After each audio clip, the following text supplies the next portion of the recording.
comunicar si van a rendir todos juntos en el mismo horario, a las 7 de la tarde, o van a rendir en 3 grupos como los de práctico. ¿Cómo va a ser el parcial? El parcial va a ser de respuestas múltiples. Nosotros hicimos un banco de preguntas muy grande y ustedes saben que ahí el sistema toma aleatoriamente las preguntas. No sé todavía si van a ser 10 o van a ser 20. Y a su vez cambia el orden. Primero las preguntas van a ser distintas porque las toma del banco de datos. Segundo, si llegan a ser algunas iguales, van a estar en distinto orden, lo mismo el orden de las respuestas. Así que yo les diría a ustedes, más vale focalícense, son preguntas muy sencillas, muy conceptuales, focalícense en responderlas a ustedes, más que estar buscando en los apuntes, consultando con los compañeros y demás. Traten de resolverlas solos. Por supuesto, nosotros no podemos estar al lado de cada uno mirando lo que hace, pero suponemos que ustedes van a hacerlo de la mejor manera posible. Y como eso tiene un tiempo, acuérdense que termina el tiempo y el sistema los corta, bueno, ustedes ya saben, así que traten de responder todas primero y después, en todo caso, consultan alguna cosa, pero en principio apúrense por responderlas, focalícense al responder, pero ya les digo, chicos, yo ya las hice, las preguntas son todas muy sencillas, que las fui haciendo en base incluso a los PowerPoint que yo les fui poniendo. Así que todas las respuestas están en el PowerPoint, ¿sí? Sencillas, sencillas, sencillas para que ustedes puedan resolver. Ya les ¿Cuánto repito, tiempo vamos a tener, profe? Y eso va a depender, todavía no decidimos si van a ser 10 preguntas o 20 preguntas, pero si son 10 serán 15 minutos y si son 20 serán 30 minutos, una cosa así, para que ustedes las lean, responden, lean, responden, lean, responden y se acaba el tiempo, ¿sí? Así que por eso les digo que como van a ser un cuestionario. Un cuestionario de respuestas múltiples, ¿sí? Profe, no sé si escuché mal, pero usted dijo que el examen duraría 15 o 30 minutos. Si son 10, todavía no definimos si van a ser 10 preguntas o 20. Si son 10 preguntas, le daremos 15 minutos. Y si son 20, les daremos, supongo, 30, algo así. Está 10 preguntas, 30 minutos. Bueno, pero ya les digo, son respuestas muy conceptuales, así que, como yo les digo, las cosas que yo necesito que un ingeniero sepa de química. Y lo que más necesitamos de un ingeniero, de la química para un ingeniero, es que ustedes, ahora vamos a hablar un poquito al finalizar esta clase, que ustedes puedan articular estos contenidos que nosotros fuimos viendo en el tema que les tocó. Acá dice Luciana, si no hay que desarrollar, no, ninguna va a ser para desarrollar. Es todo respuestas múltiples, con una respuesta correcta, ¿sí? Así que La bueno. nota del parcial teórico ya no va a dar el cuestionario, entonces. Claro, sí, en principio sí. Déjenme que tengo que aprender un poquito este tema, pero en principio sí. ¿Qué dice? Va a ser de libre navegación. No sé qué significa de libre navegación, Martín Fleitas. ¿Qué es libre navegación? Sí, entre las preguntas. Puede navegar en las preguntas. Que se puede volver a la pregunta anterior, porque hay parciales que tuvimos que cuando terminaba de responder, pasabas a la siguiente y no podías volver. O sea, tu respuesta es única y si respondiste mal y te das cuenta después, no puedes arreglarlo. No, creería que les voy a poner para que puedan corregir. ¿Sí? Lo único que no van a tener tanto tiempo para... Traten de leer cada pregunta conscientemente, la responden y así avanzan, porque lo que no van a tener es mucho tiempo. El tema es que el sistema, cuando se agota el tiempo, les corta, y respondieron hasta donde respondieron. Entonces, traten de focalizarse, ¿sí? Yo lo mismo, ahora cuando termine la clase con ustedes voy a hablar con Ignacio, que es el tutor, y voy a definir bien, y les voy a dejar en el aula virtual todas las especificaciones del parcial, si van a rendir todos juntos y en qué horario, o si van a rendir en grupo, en qué horario, y la cantidad de preguntas que van a hacer y el tiempo que van a disponer, ¿sí? Y si va a ser de libre navegación o no, eso lo voy a consultar también. ¿Está? Profe, ¿y Sí. qué temas entrarían? El tema 1 al 6 que damos hoy, inclusive. ¿Sí? Todo Sí, lo que gracias. todo lo que es química general. Bueno, si les parece, voy a compartir mi pantalla. Me dicen cuando la empiezan a ver.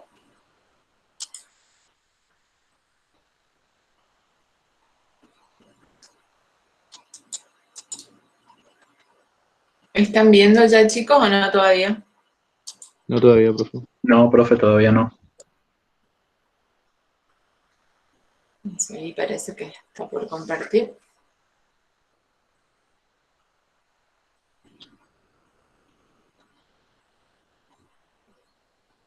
Ahí se ve, profe. ¿Sí?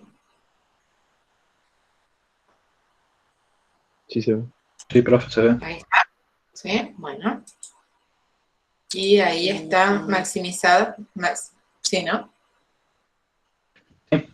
Sí. Ahí está. Bueno, muy bien. Entonces, esta unidad 6 que ustedes tenían que escucharla previamente, es como que llegamos, ¿se acuerdan que dijimos que nosotros veíamos, tenemos que llegar a lo que ustedes van a ver luego, que son las propiedades de los distintos tipos de materiales que ustedes van a ocupar en su vida como ingenieros? Entonces fuimos de a poquito viendo los átomos, las moléculas, ¿ahí están viendo o no? Sí, profe. Sí, profe. Entonces, a mí se me fue la pantalla.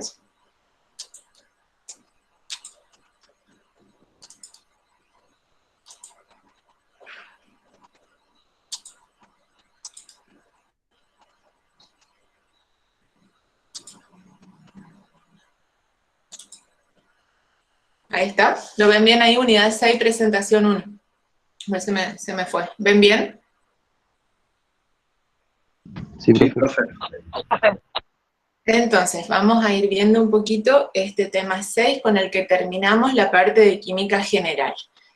Entonces, ¿qué vamos a ver ahora? Nosotros vimos los átomos, las moléculas, las reacciones químicas. Ahora vamos a ver lo que se llama enlace químico o unión química, son sinónimos, que son las fuerzas, las interacciones que van a mantener unidas a los átomos o a las moléculas. Esto, vieron que yo de cada tema trato de decirle, esto de tan pavote es lo más importante. Bueno, acá también esto es lo más importante. Hay un tipo de unión que mantiene unidos a los átomos dentro de una molécula, y hay otro tipo de unión que mantiene unidas a las moléculas entre sí. ¿Se entiende la diferencia, no es cierto? Dentro de una molécula, por ejemplo, la molécula de agua, yo voy a tener una fuerza que va a mantener unidas al oxígeno con los hidrógenos, y otro tipo de fuerza que va a mantener unida a una molécula de agua con otra molécula de agua, ¿sí? En el primer caso se llaman enlaces interatómicos, o sea, las fuerzas que mantienen unidos entre sí a los átomos dentro de una molécula. Y en el segundo caso son enlaces intermoleculares que van a mantener unidas entre sí a las moléculas de una misma sustancia. ¿Por qué se va a producir un enlace químico o una unión química? Por lo mismo que se produce todo en la naturaleza, que es buscar la estabilidad. O sea, si el átomo de oxígeno se une con el átomo de hidrógeno para formar agua, tengan por seguro que es porque la molécula de agua tiene un menor contenido energético que los átomos por separado.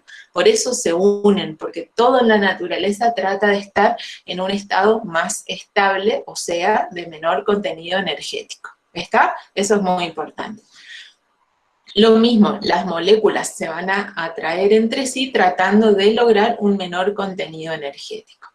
Los enlaces interatómicos, o sea, los que se establecen entre los átomos, pueden ser de 3 tipos, porque nosotros, ¿qué tipos de átomos tenemos? Tenemos los átomos metálicos y los átomos no metálicos, ¿cierto? Entonces, el enlace iónico es el que se va a establecer entre un metal y un no metal. el enlace covalente, el que se va a establecer entre dos no metales, o sea, no metal con no metal, y el enlace metálico entre un metal y un metal, o sea, entre dos átomos de un mismo metal. Y los enlaces intermoleculares que vamos a ver con ustedes son las fuerzas de Van der Waals y los puentes de hidrógeno. Entonces, conclusión de esto, los átomos se unen entre sí para lograr mayor estabilidad, o las moléculas se atraen entre sí para lograr mayor estabilidad. Entonces, acá tienen como un resumencito de lo que es el enlace iónico, que va a ser entre átomos de un átomo metálico y iones de un átomo metálico y con un ion de un átomo no metálico.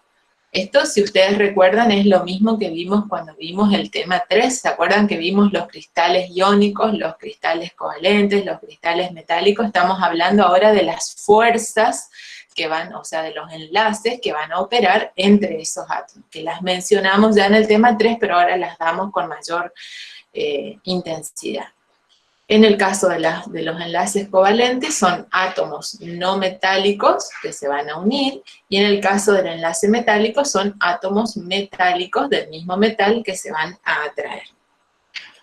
Entonces, vamos a ver en primer lugar el enlace iónico. Dijimos que el enlace iónico se establecía entre un metal y un no metal. El metal, si ustedes recuerdan en el tema 1, cuando vimos tabla periódica, decíamos que había una propiedad periódica que se llama potencial de ionización. El potencial de ionización era la energía que yo le tengo que dar a un átomo para arrancarle un electrón y transformarlo en el catión correspondiente. Entonces, pónganse en el caso del sodio. El sodio tiene un bajo potencial de ionización, o sea, con baja energía, yo le arranco un electrón al sodio, lo transformo en catión sodio.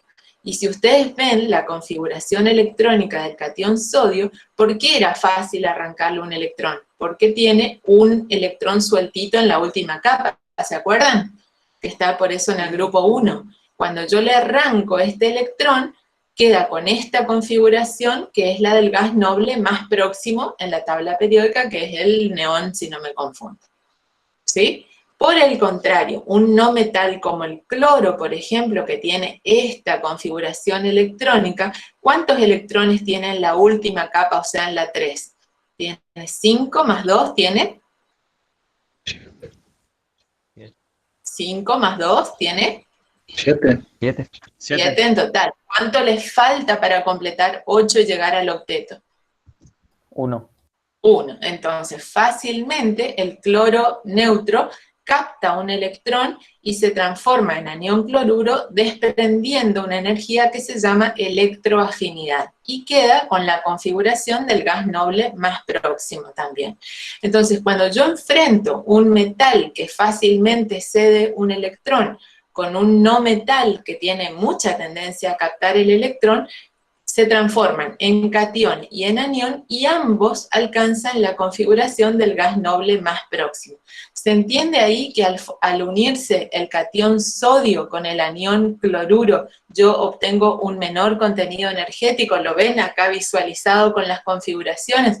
Si el catión tiene una configuración más estable que el átomo de partida, y el anión tiene una configuración más estable que el átomo de partida, entonces veo que acá al unirse, al transformarse en catión y en anión, y en atraerse para formar el enlace iónico, tienen un menor contenido energético. Lo alcanzan a ver a eso, ¿no es cierto?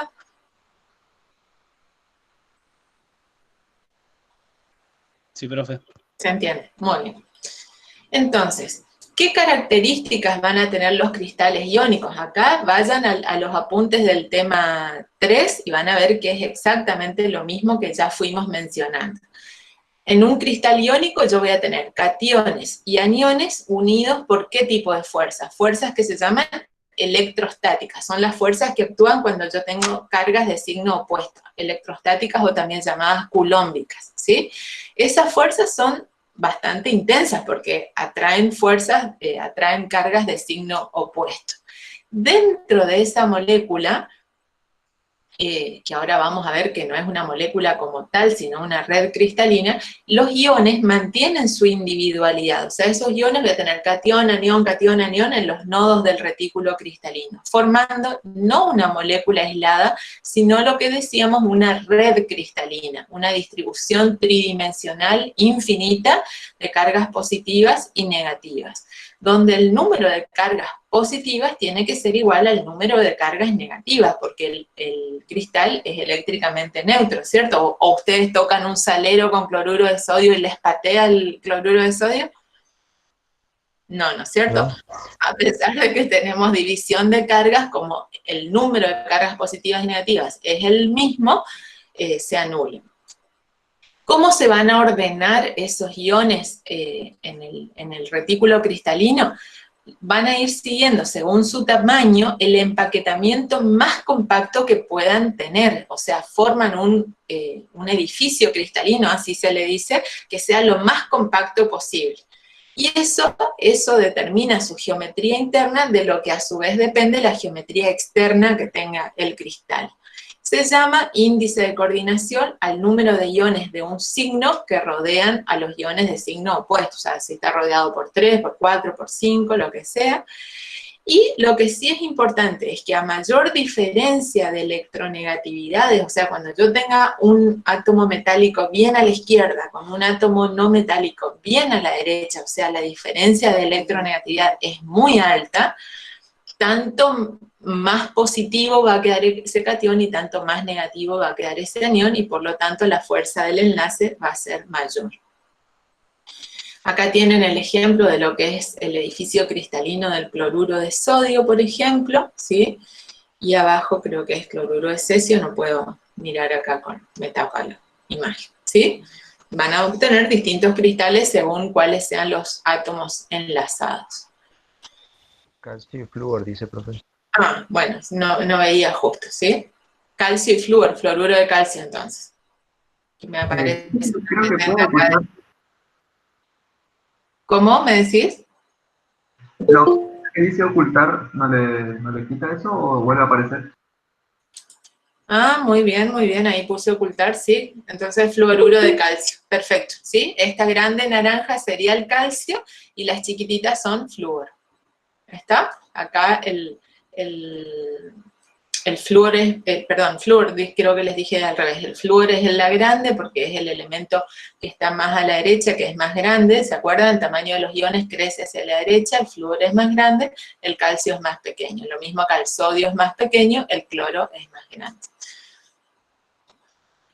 ¿Qué propiedades van a tener estos sólidos iónicos? Los sólidos iónicos van a ser duros. Y la dureza ¿cómo hacemos para comparar dos sustancias para saber cuál es más dura que cuál? Una raya a la otra, la que hace una raya en la otra significa que es más dura, ¿sí? Si yo, por ejemplo, con un diamante puedo rayar una madera, significa que el diamante es más duro que la madera, ¿sí? Así se define la dureza, la elevada resistencia a ser rayados. Pero a pesar de que son duros, son frágiles. ¿Por qué? Les voy a volver a la anterior. Porque fíjense que acá yo tengo negativo, positivo, negativo. Positivo, negativo, positivo. Si yo desplazo una capa sobre la otra, lo que voy a hacer ahora es enfrentar cargas de signo igual, ¿sí? Si yo pudiera dislocar este edificio y desplazar una capa sobre la otra, en vez de enfrentar cargas de signo opuesto, voy a enfrentar cargas de signo igual, y ahí se van a repeler y se va a fracturar. Por eso, a pesar de que son duros, son frágiles porque el deslizamiento de los planos del cristal van a enfrentar cargas iguales, acá tiene un error, cargas iguales, ¿sí? Lo que va a generar fractura del cristal. Después acá corrijan, ¿sí? Cargas iguales. Estos cristales son solubles en solventes polares. ¿Se acuerdan que esto ya lo vimos también en el tema 5, cuando vimos conducción eléctrica, que decíamos que las sales al disolverse en agua, el agua al tener un momento dipolar elevado, hacía que los iones estén separados? ¿Se acuerdan que hablamos bastante de eso? De la molécula de agua que tiene la forma de la cabecita del Mickey, ¿sí? Esa molécula de agua, que es un dipolo, se mete en medio del catión y del anión y permite que se solubilicen y que a su vez conduzcan la corriente eléctrica, porque yo, para tener corriente eléctrica, recuerdan que necesito tener cargas, pero cargas en movimiento. Por eso es que estos cristales al estado sólido no pueden conducir la corriente eléctrica porque los iones están fijos en los nodos. Pero cuando yo los disuelvo, por ejemplo, en agua, ese agua que se mete en el medio de los iones y los mantiene separados, me permite que los iones puedan conducir la corriente eléctrica y es lo que se llama conducción electrolítica. ¿Estamos hasta ahí con los cristales iónicos? Vieron que terminamos de compaginar un poco lo que vimos en el tema 1, lo que vimos en el tema 3, lo que vimos en el tema 5, ¿sí? Se vuelve a repetir con otra mirada. En este caso estamos prestando atención a las fuerzas que mantienen unidas a esos iones. En cuanto al enlace covalente, ¿qué habíamos dicho? Que el enlace covalente es la fuerza que mantiene unidos a átomos no metálicos. ¿Se acuerdan? Que lo dijimos al comienzo. Los átomos no metálicos son los que están bien a la derecha de la tabla periódica y son muy electronegativos, pero los dos átomos son electronegativos. Entonces, si los dos átomos son electronegativos, ¿uno puede captar un electrón y el otro ceder un electrón? Como en el caso de los iónicos. No, lo comparten en ese caso, creo. Exacto, en ese caso, como los dos tienen electronegatividades semejantes, no puede uno actuar cediendo y el otro aceptando, sino que simplemente para lograr el octeto tienen que compartir.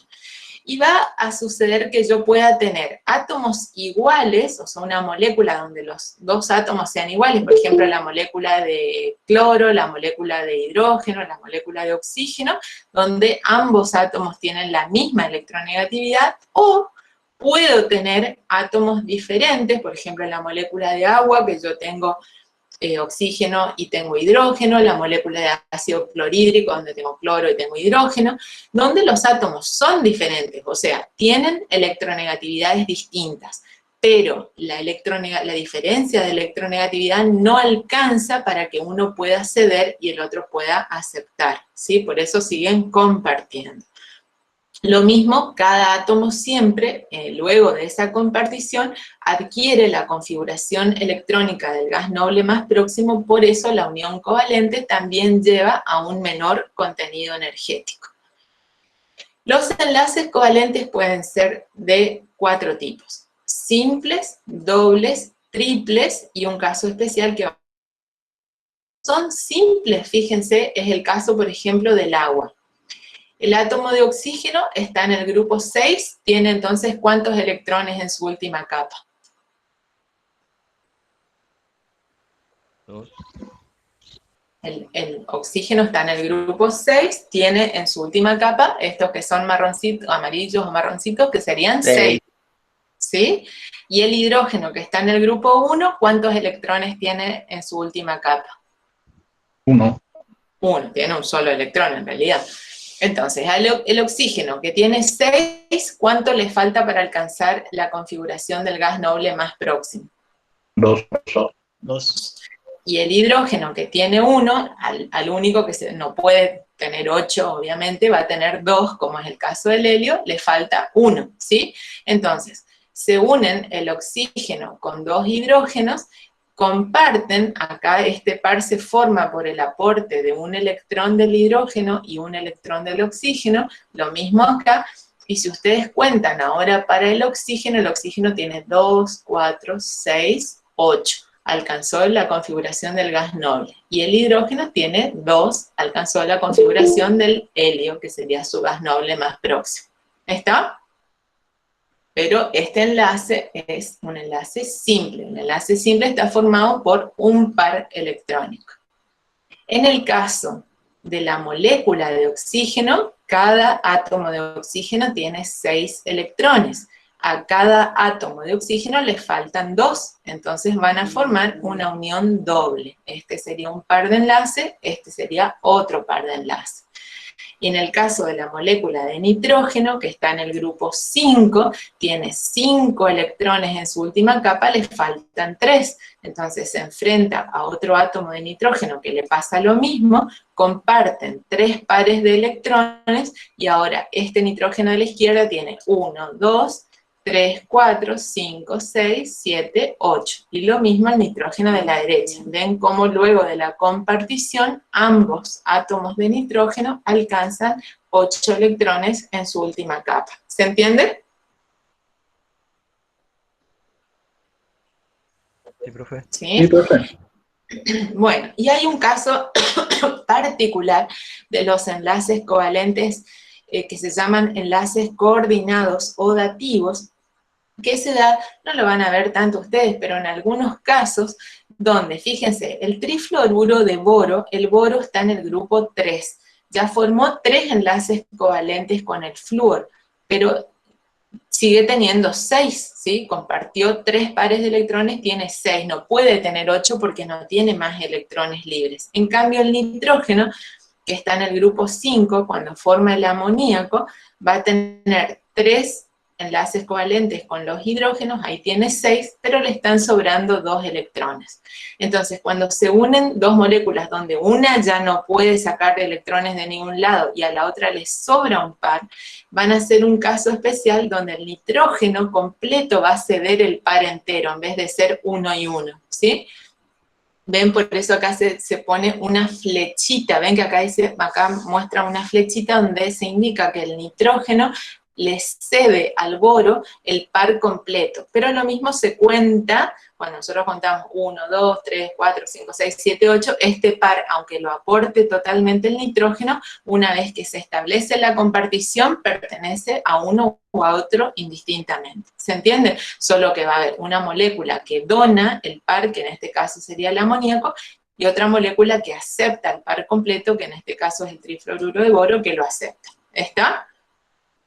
En vez de poner 1 y 1, hay uno solo que cede el par completo, pero una vez que se establece la compartición, pertenece tanto a uno como a otro. ¿Se entiende la diferencia? En todos estos casos, cada uno aporta un electrón cada uno. En este. En cambio acá es uno solo, el nitrógeno, el que aporta el parcito completo. ¿Se entiende la diferencia?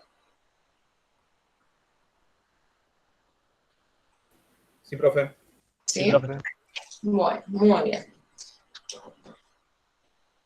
¿Qué va a pasar? Esto acá les tiene que quedar muy claro. El enlace covalente es compartición de electrones, ¿sí o no?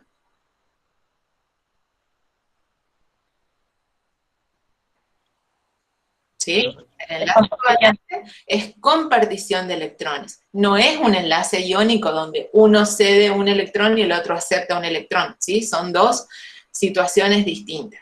Pero existen situaciones donde el enlace covalente se vuelve parcialmente iónico, decimos, o levemente polar o parcialmente polar, hay distintos nombres. ¿En qué situaciones un enlace covalente puede volverse parcialmente polar? ¿Qué decimos que es parcialmente polar? Cuando la nube electrónica, porque un enlace covalente es una nueva nube que se genera luego de que un átomo aporta un electrón y el otro átomo aporta otro electrón. Se forma una nube, es una nueva nube electrónica que en el caso de un ion, como vimos hoy, por ejemplo, en el caso del cloruro de sodio, toda la nube está del lado del cloro y sin nube del lado del sodio, por eso el sodio queda positivo y el cloro queda negativo, pero en el enlace covalente que comparten, supuestamente la nube pertenece a los dos. Pero ¿cuándo esa nube va a estar deslocalizada, adquiriendo un carácter parcialmente iónico? Fíjense, si yo tengo una molécula diatómica, o sea, está formada por 2 átomos, pero iguales, homonucleares. Por ejemplo, hidrógeno 2, cloro 2, ¿sí? Todos 2 átomos iguales. La nube electrónica que se establece cuando se forma el enlace covalente entre los 2 átomos de hidrógeno o entre los 2 átomos de cloro, Como ambos átomos son iguales, digamos, la electronegatividad es la misma, ¿sí o no? Entonces, ambos átomos tironean de esa nube que se forma ahora, que es el enlace covalente, de la misma manera, o sea, esa nube está homogéneamente dividida entre los dos núcleos que forman ese enlace. Entonces decimos que esa molécula es apolar, o sea, no es polar, no tiene polos, y mu significa el momento dipolar. Cuando mu es 0, significa que la molécula es no polar. ¿Se entiende esto? Repetimos entonces, cuando yo tengo una molécula diatómica y los dos átomos que la conforman son iguales, como tienen la misma electronegatividad, la nube está homogéneamente dividida, no deslocalizada, sino homogéneamente distribuida, y la molécula no tiene ningún dipolo, ¿sí? ¿Se entiende? Entonces el momento dipolar decimos que es 0. ¿Se entiende eso, chicos? Si no, se los explico de nuevo.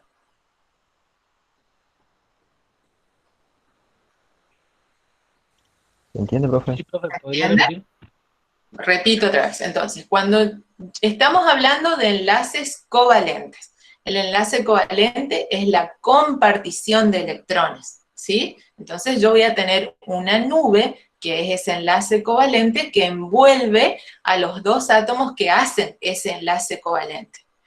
En el caso de que los dos átomos enlazados sean iguales, como podría suceder en el caso del hidrógeno 2 o cloro 2, como ambos núcleos tienen la misma electronegatividad, ambos núcleos tironean de ese enlace de la misma manera. Por eso es que la nube que forma el enlace covalente está distribuido de manera homogénea alrededor de los dos núcleos.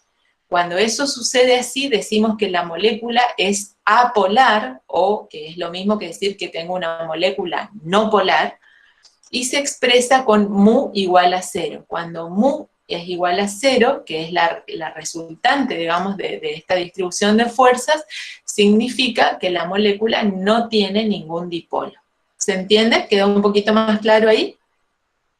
Sí, profe, ahora sí. ¿Está?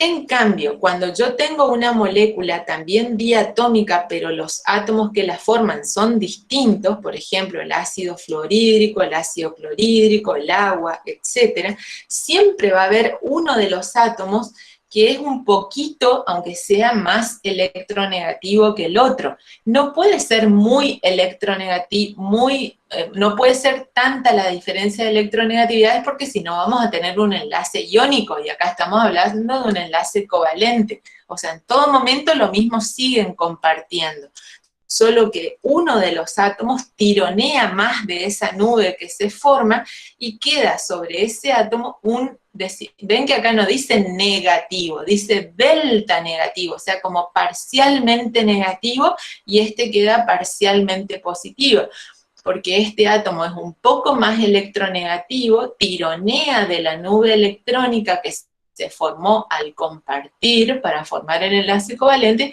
y queda con una zona parcialmente negativa. Y por defecto la otra zona queda parcialmente positiva. ¿Se entiende?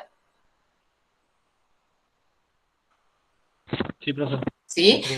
En ese caso decimos que la molécula es bipolar, tiene un dipolo, una zona negativa, parcialmente negativa, y una zona parcialmente positiva, y decimos que ese enlace covalente es parcialmente iónico.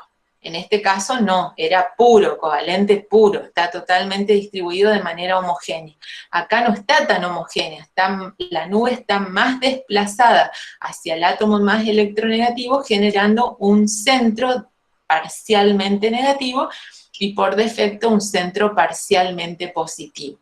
¿Cómo lo expresamos matemáticamente esto? Decimos que mu es distinto de 0, o sea, la molécula tiene un dipolo permanente. ¿Se entiende? Sí, profe. ¿Sí? Esa polaridad la podíamos explicar, en este caso, según el tipo de los átomos enlazados, pero también la puedo explicar en función a la geometría de la molécula. Fíjense, en el caso de la molécula de agua, donde el ángulo que se forma entre los dos átomos de hidrógeno es de 104 grados más o menos, el oxígeno es más electronegativo que los hidrógenos. Entonces el oxígeno tironea de esta nube covalente con este hidrógeno y de esta nube covalente con este hidrógeno, por eso queda un centro de carga bastante negativa sobre el oxígeno y por defecto centros de carga positivas sobre los hidrógenos. ¿Se entiende? ¿Sí? ¿Cómo hicieron para para descubrir el ángulo de inclinación de los átomos? Y eso lo logran los químicos muchas veces hacen modelos hipotéticos que después lo confirman en la práctica o en algunos casos por difracción de rayos X o, bueno, distintas formas que tienen para demostrar las geometrías de las moléculas. Eso es toda una rama de la química que los químicos que se dedican a eso en función, muchas veces por espectrometría de absorción atómica, de acuerdo a los picos que tienen, saben qué tipos de uniones presentan. Bueno, es todo una serie de datos que sumados confluyen, digamos, en un modelo que tiene que explicar en la práctica todo lo que se observa, digamos, o explicar teóricamente, mejor dicho, todo lo que se observa en la práctica, ¿sí? Y así se determinan las geometrías de todas las moléculas, porque obviamente nosotros no las podemos ver, ¿sí? Por eso la molécula de agua, esto se une de nuevo a lo que vimos en el tema 5, es tan polar esta molécula, por la geometría que tiene. Porque fíjense, ¿qué hubiera pasado si este ángulo no fuera 104, sino que fuera 180? ¿Sí? Imagínense que la molécula de agua fuese lineal. Este hidrógeno tironearía de la nube, mejor dicho, el oxígeno tironearía de la nube con el hidrógeno que esté lineal y de la otra nube con el hidrógeno, y las dos fuerzas se anularían siendo fuerzas iguales en sentido opuesto. ¿Lo ven? Si fuera lineal, si fuera 180 grados. Y la molécula de agua en ese caso tendría que ser no polar. En cambio, la molécula en la práctica es fuertemente polar. Esa es una evidencia de por qué la molécula tiene que tener un ángulo entre los dos hidrógenos. ¿Se entiende? Entonces, el agua, por su geometría, por ser una molécula asimétrica, no es 180 grados, no es simétrica, por ser asimétrica, explica que tenga un dipolo permanente con un centro de carga fuertemente negativo sobre el oxígeno y por defecto centros de carga positivos sobre cada uno de los hidrógenos. ¿Está?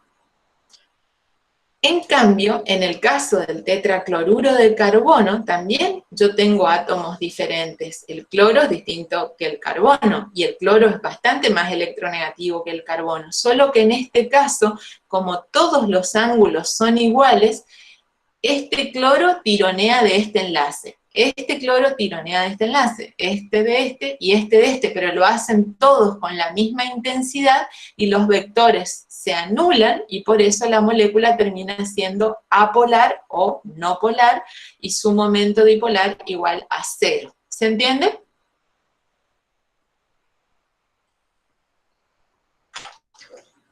Sí, profe. ¿Sí? Entonces, volviendo para atrás un poquitito, si me permiten, nosotros decimos que el enlace covalente es una compartición de electrones, no es una unión iónica, es una unión covalente, se comparten. Lo que pasa es que muchas veces por una deformación de la nube queda una zona negativa sobre la molécula y una zona positiva sobre la molécula, ya sea según el tipo de átomos enlazados o según la geometría de la molécula, que determina que existan sustancias que, aún siendo covalentes, son levemente polares, como es el caso del agua, por ejemplo, ¿sí? No es una unión iónica, es una unión covalente, pero parcialmente iónica o levemente polar. ¿Qué propiedades van a tener los compuestos covalentes? Acá quizás se les presente una confusión cuando estudien. ¿Por qué? Porque nosotros tenemos compuestos covalentes donde dentro de la molécula los átomos están unidos por enlaces covalentes, ¿sí? Es el caso de las sustancias moleculares, por ejemplo. En el caso de las sustancias moleculares, ¿qué sería? El caso del oxígeno, hidrógeno, dióxido de carbono, agua, bromo, yodo, etc. Las moléculas individuales van a tener sus átomos unidos por uniones covalentes, como lo estuvimos viendo, ¿sí? Pero a su vez, esas moléculas se van a atraer entre sí, como vamos a ver ahora cuando veamos uniones intermoleculares. En general, como esas fuerzas son débiles, van a determinar que a temperatura ambiente este tipo de sustancias moleculares sean gases, por ejemplo el oxígeno, el hidrógeno o el dióxido de carbono. En algunas circunstancias son líquidas, como el agua, y ahora vamos a explicar por qué, o el bromo, y muy raramente van a ser sólidas como el yodo. Como esas fuerzas son débiles, tienen bajos puntos de fusión y ebullición, y si esa sustancia, que era un gas o un líquido, yo la solidifico, la vuelvo un cristal, ¿qué voy a obtener? Un cristal molecular, o cristal o sólido molecular, que sería el caso del agua líquida, que al cristalizar se transforma en hielo, por ejemplo, que van a ser cristales quebradizos no conductores. Entonces, cuando esas sustancias moleculares se enfrían y se solidifican, en los nodos del retículo cristalino yo voy a tener moléculas que se van a atraer entre, ahora, o sea, entre los átomos de la molécula por uniones covalentes, pero entre las moléculas por fuerzas débiles que ahora vamos a ver. ¿Se entiende?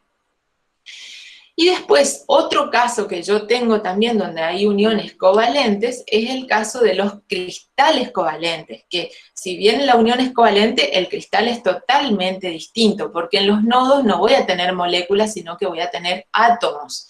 Y es el caso del diamante, del cuarzo, del grafito, etc. Y las fuerzas ahora entre esos átomos son de grandísima magnitud, por eso el cuarzo, el diamante, etcétera, son muy duros, ¿sí?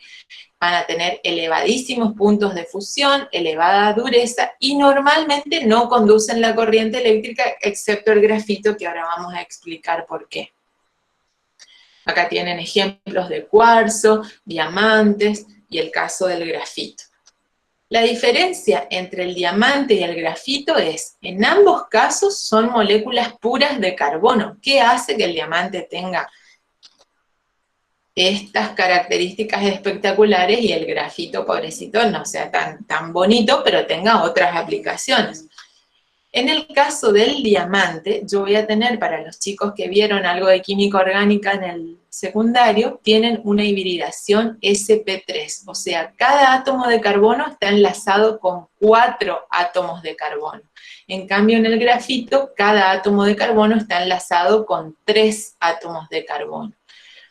En el diamante queda una red tridimensional de enlaces covalentes, que como no hay división de cargas porque todos los átomos son iguales, no va a conducir la corriente eléctrica, pero tiene una elevada dureza y un elevadísimo punto de fusión. En cambio, en el caso del grafito, este átomo de carbono con esta hibridación queda con una nube pi, se llama esto el signo pi, por encima y por debajo del plano, ahora lo vamos a ver. Esos electrones de la nube pi sí pueden conducir la corriente eléctrica y los planos se pueden deslazar unos sobre otros, por eso el grafito es tan untuoso. Ustedes saben que el grafito se usa, por ejemplo, para lubricar las cerraduras y demás, ¿sí? Para hacer lápices, la mina de los lápices, etc. Fíjense, acá en el caso del diamante, perdón, en el centro de un tetraedro regular yo tengo un átomo de carbono que está enlazado con 4 átomos de carbono. Perdón. En cambio, en el caso del grafito, cada átomo de carbono está enlazado solo, por eso es plana la hibridación. Esto es tetraédrico y esto es laminar en el plano. Y queda una nube, la nube pi, que son electrones deslocalizados, están entre estas láminas de carbono, ¿sí? Y eso es lo que conduce a la corriente eléctrica. ¿Se entiende la diferencia, chicos? Sí, profe. Sí. Sí, profe. En el caso del cuarzo, que es el dióxido de silicio, también tengo un átomo de silicio que tiene 4 oxígenos unidos, solo que ese oxígeno hace de puente otra vez con otro silicio, entonces la fórmula mínima es silicio oxígeno 2. También tiene una hibridación, una estructura tetraédrica tridimensional, es muy duro, ¿sí? Distribución tetraédrica semejante al diamante, un átomo de oxígeno entre 2 átomos de silicio, ¿sí? Y es una red tridimensional de enlaces covalentes. Acá ya me confundí otra vez. Esto es... Profe, le consulto. Sí. O sea, ya, ahora usted dijo con estructura similar al diamante. ¿Qué determina que el diamante sea más duro, por ejemplo, que el cuarzo?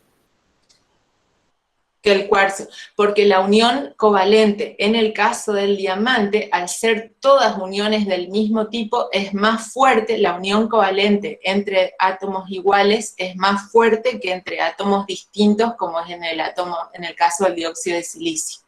Si acá tenés un silicio enlazado al oxígeno, esa unión no es tan fuerte como átomos iguales. Ah, está. Gracias, profe. ¿Está? Tienen también una elevada dureza y elevado punto de fusión. Y por último, lo que es el enlace metálico. En el caso del enlace metálico, ustedes saben que en los nodos del retículo cristalino yo voy a tener el núcleo metálico con todos los electrones internos. Y los electrones de valencia están totalmente deslocalizados, se mueven de un lado a otro como que...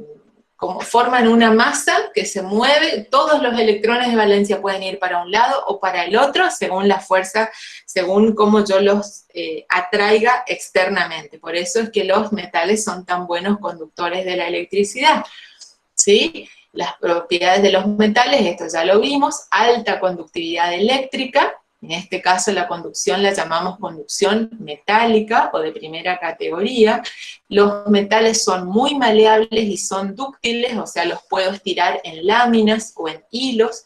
Tienen brillo metálico porque esos electrones de valencia fácilmente saltan de una capa permitida a otra y cuando regresan emiten una luminosidad que es el brillo, o eso sí, si van y vuelven, o directamente los puedo arrancar, que esto ya sea usando luz, que se llama efecto fotoeléctrico, o termoiónico cuando uso el calor, para la luz o el calor, para arrancar un electrón y transformarlo en un catión. ¿Está? Sí, profe. Ese mar de electrones deslocalizados forma como una especie de plasticola, de pegamento que mantiene unidos a todos los átomos, hacen que no se repelan entre sí, porque en todo momento esa nube pertenece a todo el cristal metálico simultáneamente. ¿Está? Sí, profe. Sí, profe. Profe, una pregunta. Sí. ¿Estructura cristalina es lo mismo que retículo cristalino? Claro, o sea, cuando nosotros decimos estructura cristalina es como que vamos a definir cómo es el retículo cristalino de esa sustancia en particular, qué partículas. ¿Se acuerdan cuando hablábamos de retículo cristalino teníamos que decir dos cosas? Cuáles eran las partículas que estaban en los nodos del retículo y cómo eran las fuerzas que operaban entre esas partículas. Cuando digo las dos cosas estoy hablando de la estructura cristalina de un cristal que puede ser un cristal iónico, un cristal atómico o covalente, un cristal molecular o un cristal metálico, ¿sí? Tengo que hablar de las partículas y de las fuerzas que están operando. Sí, profe, se entiende. ¿Sí? Muy bien. En la presentación 2 de esta unidad, lo que íbamos a ver es, por un lado, ya hablamos de todas las uniones interatómicas, las uniones entre los átomos. Ahora vamos a hablar de las uniones entre las moléculas, ¿sí? Las uniones intermoleculares. son las uniones que van a mantener unidas entre sí a las moléculas de los distintos compuestos. O sea, porque dentro de una molécula los átomos se atraen, pero las moléculas a su vez van a ejercer una interacción unas con otras, ¿sí? Y eso es lo que va a determinar el estado de agregación. O sea, si esta fuerza intermolecular es elevada, la sustancia va a ser un sólido. Si el enlace intermolecular es más o menos, va a ser un líquido, y si es prácticamente despreciable, va a ser un gas. Obviamente, son fuerzas mucho más débiles que las interatómicas. Yo les pregunto a ustedes, ¿qué es más fácil? ¿Hacer pasar el agua de hielo a agua líquida y de agua líquida a vapor, o separar el oxígeno del hidrógeno de una molécula de agua? ¿Qué es más fácil? Pasar de sólido a líquido y de líquido a gaseoso. Exacto, por eso simplemente porque los enlaces intermoleculares son fuerzas mucho más débiles, entonces yo las puedo manipular un poco más. Destruir una sustancia, a partir de agua obtener hidrógeno y obtener oxígeno, no es tan fácil. Lo vimos que, por ejemplo, en el caso de la electrólisis, para romper el cloruro de sodio, yo tenía que hacer pasar mínimamente la electricidad para producir ese cambio, ¿sí? No lo puedo hacer yo así manualmente. En cambio, yo pongo agua en una pava, la caliento y obtengo vapor de agua sin ser ningún genio de la química, ¿sí? Entonces, se necesita mucho menor energía para provocar un cambio de fase que para disociar una molécula. Ese es un concepto que les tiene que tener bien claro. ¿Y por qué se van a atraer las moléculas? Las moléculas se van a atraer especialmente si esas moléculas tienen dipolos. ¿Se acuerdan lo que vimos anteriormente? Según el tipo de átomos enlazados o según la geometría de la molécula, yo puedo tener dipolos. Cuando yo tengo una molécula, aunque sea covalente, pero que tenga un dipolo, es un pequeño imancito que se va a atraer con el otro imancito que está al lado, ¿sí? Van a ir formando como un trencito de moléculas que cuanto más fuerte sea esa interacción, va a determinar que la molécula, por ejemplo, sea líquida, o si es más intensa todavía, que la molécula sea sólida.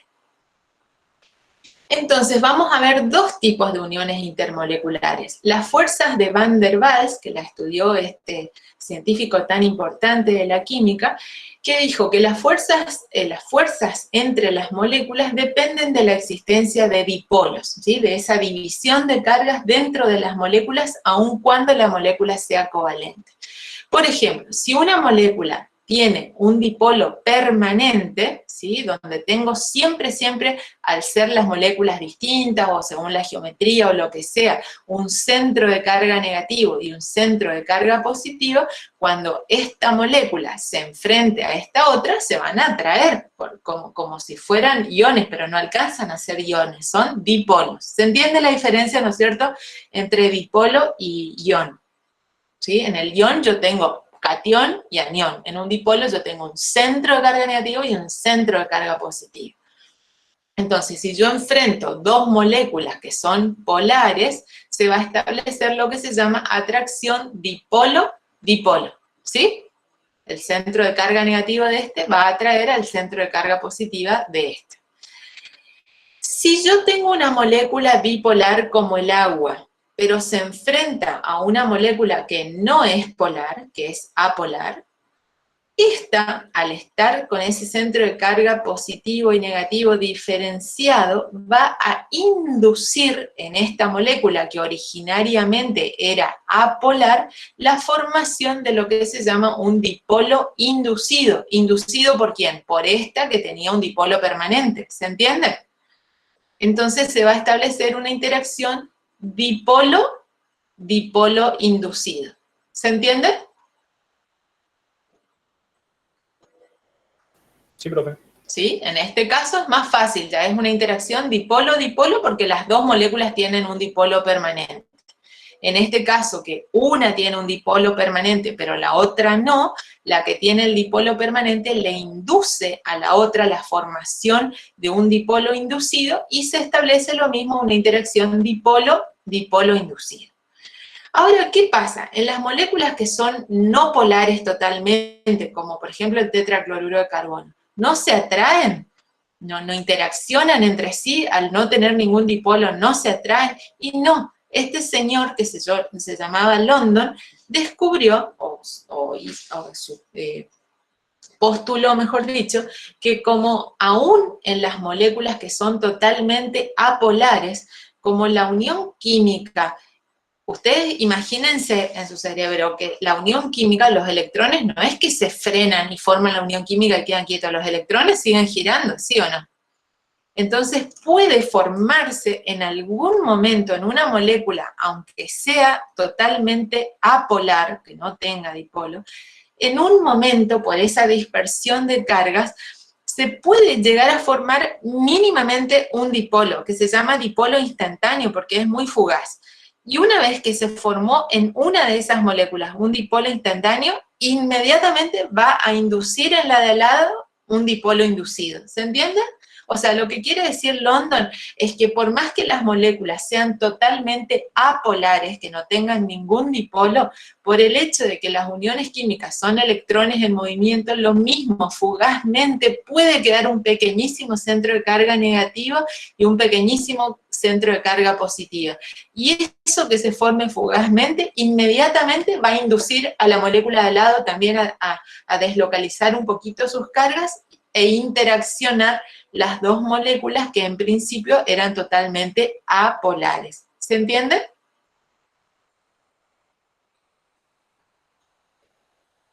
Sí, profe. ¿Sí? Muy bien. Otra fuerza intermolecular que vamos a ver que es sumamente importante, esto siempre les cuento a los chicos que yo tenía un profesor de química que era malísimo cuando yo estudiaba bioquímica, y él nos decía que bueno, no es que él decía, sino que el puente de hidrógeno es lo que explica que el agua sea líquida a temperatura ambiente. Y ustedes saben que el mundo existe, nosotros existimos por la presencia de agua. ¿Qué porcentaje del mundo y de nuestro cuerpo es de agua? El 70%. 70%, y agua líquida, no vapor de agua, ¿sí? Entonces él decía que si no existiera el agua líquida, no podría existir el mundo. Y el agua es líquida por la presencia de puentes de hidrógeno. Entonces él decía que si uno en un parcial o en un final no sabía puente de hidrógeno, para él no existía. Y uno podría dar un parcial o un final espectacular, y si no sabías puente de hidrógeno, desaprobada. Así que este es un tema importante. ¿Y cuándo se produce el puente de hidrógeno? Cuando yo tengo, ahora lo vamos a ver en la imagen, imagínense en la molécula de agua, yo tengo el hidrógeno formando una molécula con un elemento muy electronegativo y grande, por ejemplo el oxígeno, ¿sí? En la molécula, siempre el puente de hidrógeno, acuérdense la molécula de agua. ¿Qué tengo yo? Un átomo de hidrógeno formando un enlace covalente con un átomo de oxígeno, que es grande y muy electronegativo. ¿Qué hacía el oxígeno con el par de enlace? Lo tironeaba bastante. ¿Se acuerdan que decíamos que sobre el átomo de oxígeno había un centro de carga fuertemente negativo y por defecto sobre los dos hidrógenos, centros de carga positiva? Entonces, ese par de electrones que atrae tanto que atrae tanto el oxígeno, digamos, hace que el hidrógeno quede casi como protón. No queda como protón porque no es una unión iónica, es una unión covalente, pero queda con un centro fuertemente positivo por el defecto que le genera el hecho de que el hidrógeno tironee tanto de ese par de enlaces.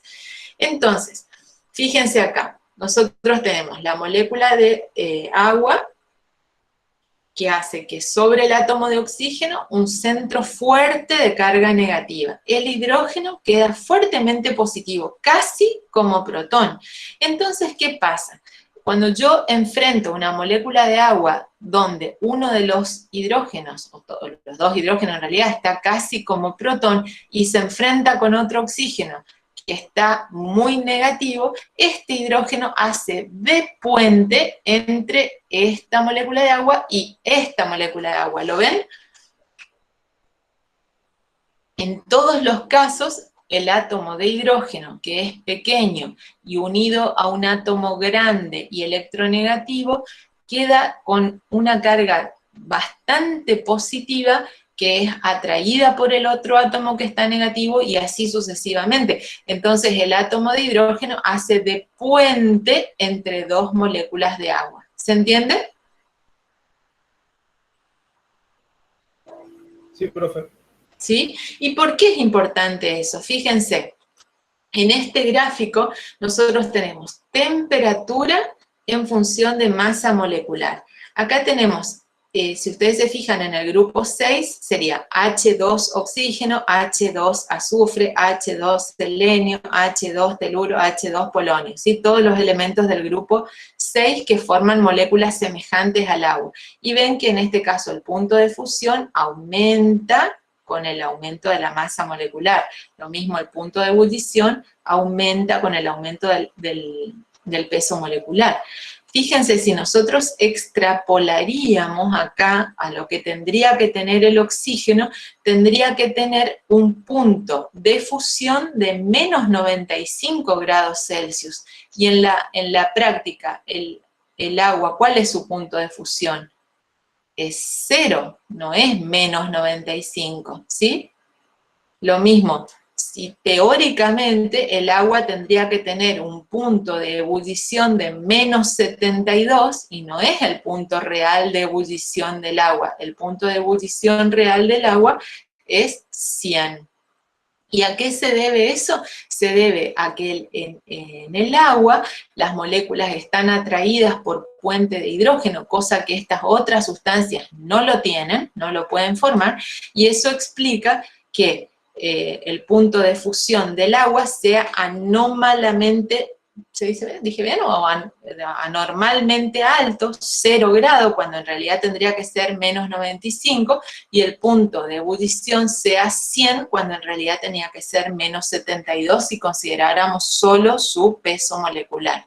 ¿Se entiende? Entonces acá explicamos por qué, gracias a la existencia de los puentes de hidrógeno que atraen mucho a las moléculas entre sí, a mí me cuesta más fundir el agua o hacer hervir el agua, mucho más porque tengo que vencer la atracción que se establece porque se forma el puente de hidrógeno. ¿Se entiende?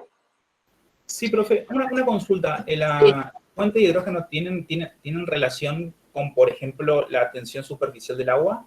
Claro, eso es muy importante lo que vos estás diciendo. Cuando, por ejemplo, vieron cuando vemos las olimpiadas o eso, que los nadadores hacen los saltos olímpicos y ornamentales y se tiran al agua, no sé si ustedes vieron que cuando muestran las piscinas, muestran que adentro hay como unos jets que tiran agua para romper la tensión superficial del agua, porque el agua, debido justamente a que las moléculas están tan atraídas, el agua tiene una tensión superficial altísima, ¿sí? Las moléculas están tan atraídas que romper la unión no solo que cuesta en función de temperatura, sino que cuesta en función de fuerza también. Y para que los nadadores no se lastimen es que rompen esa tensión superficial.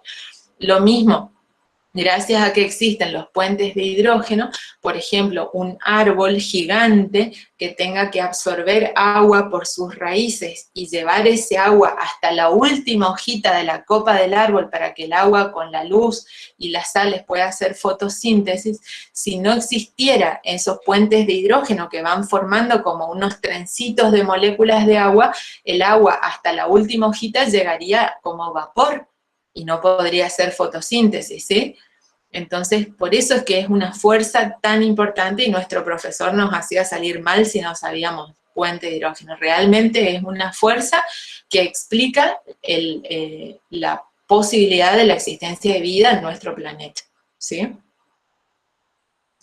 Gracias, profe. ¿Entienden? Vieron que siempre también dicen que las personas que se suicidan y se tiran desde el puente, caer desde el puente al agua es como caer a esa velocidad y desde esa altura, más la tensión superficial del agua, es prácticamente muy igual, pero muy parecido a caer sobre un cemento, por ejemplo. ¿Sí? Bueno, y acá en la presentación 3, simplemente porque hoy me voy a despedir de ustedes para las teorías, ahora las otras teorías les van a dar los otros profesores. yo quería explicarles por qué nosotros damos así la materia. Siempre tienen que tener presente la definición de la carrera que ustedes eligieron, que es la ingeniería, que realmente es una de las profesiones más hermosas, ¿sí? Porque sirven para mejorar la calidad de vida de la gente. El ingeniero tiene, a pesar de que uno siempre lo imagina como alguien frío, haciendo cálculos y demás, creo que es de las profesiones que más se preocupa por tener un rol social, por mejorar la calidad de vida de la gente. Y para eso, si leen la definición completa, como les marco en rojo, que todos lo van a poder lograr siempre y cuando ustedes puedan utilizar de manera óptima los materiales. Van a tomar materiales de la naturaleza, los van a mejorar y van a obtener cosas que no existían. Ustedes van a crear lo que no existe. Entonces, ¿por qué estudiamos los materiales? Porque de todos los materiales disponibles, sean naturales o artificiales, ustedes van a tener que decidir para eso que quieran crear cuál es el material adecuado. Y para eso van a tener que tener muy buen criterio para conocer, para elegir ese material en función de las propiedades que requieren de ese material, para conocer cómo se deterioran sus propiedades. Vimos la clase pasada cómo se deterioran por corrosión, por ejemplo, y los costos y el impacto ecológico fundamentalmente. Por eso, y nuevamente les explico que nosotros damos la materia en este sentido. Fuimos viendo los tipos de átomos y moléculas, fuimos viendo las uniones químicas, para que ustedes ahora estén en condiciones, una vez que entiendan bien esto, por qué tal material tiene tal o cual propiedad física o química, ¿sí?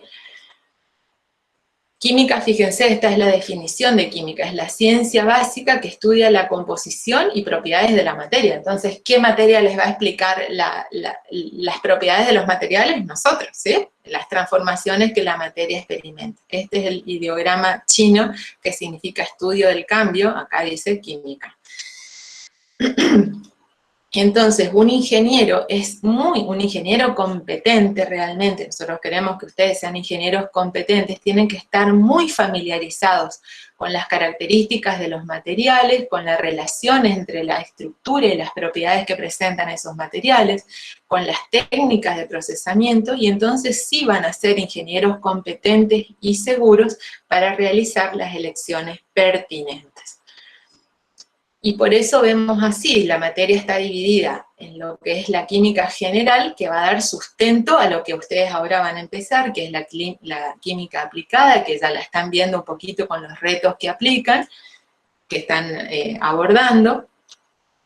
Y saber siempre que en ingeniería los materiales se clasifican en los siguientes tipos. Los metales, que lo van a ver en la unidad 8, los cerámicos, que lo van a ver en la unidad 9 y 10, los polímeros, que los van a ver en la unidad 11, y los materiales compuestos, que los van a ver en la unidad 12. También existen materiales avanzados, que si bien en esta materia que es básica no los vemos, realmente si ustedes pudieran meterse un poquito en el estudio de estos tipos de materiales, es lo que se viene, el grafeno, los semiconductores, biomateriales inteligentes, todo lo de nanoingeniería. Es un mundo fascinante que ojalá que ustedes la puedan desarrollar. No nos da el tiempo, ni tampoco con una materia de primer año podemos dedicarnos a esto, pero sería muy lindo que ustedes puedan estudiarlo, ¿sí?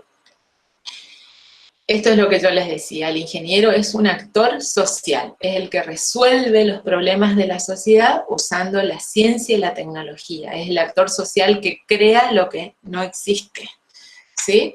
Y esta definición a mí me encanta, que la ingeniería es verbo, no se puede ser ingeniero en teoría, ustedes tienen que ser ingenieros en la práctica, tienen que resolver, porque dice algunos sueñan un mundo más bonito, otros lo crean, creo que ustedes son eso, son los ingenieros, son los que crean ese mundo más bonito.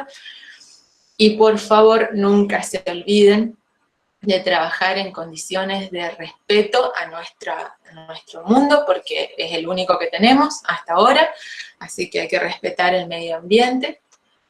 Y bueno, acá como yo me despido de ustedes, aunque los voy a seguir viendo, ¿qué queremos nosotros como cátedra? Que ustedes se enamoren del conocimiento, que ustedes estudiar para ustedes, así como vimos que Manuel Belgrano donó su sueldo por haber ganado, o su recompensa por haber ganado batallas, las donó para la creación de escuelas, es porque nuestros próceres máximos sabían que el país solamente puede avanzar en base a la educación. Entonces, si uno se enamora del conocimiento, quiere cada vez conocer más, saber más, puede, digamos, tratar como en la función de ustedes, de ocupar lo que nos da la naturaleza, transformarlo y hacer un mundo mejor para todos, ¿sí? Que sean siempre, nunca se olviden, chicos, que ustedes son actores sociales, ustedes son los que nos van a resolver desde donde les toque trabajar, hacer un mundo mejor para nosotros. Y bueno, eso es todo lo que les quería decir por hoy. Dejar de presentar.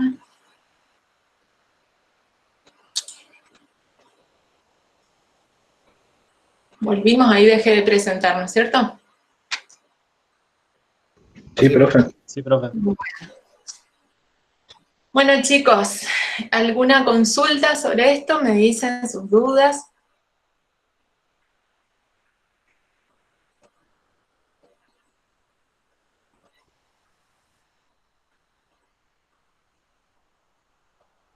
Cualquier duda que tengan, nos preguntan en el...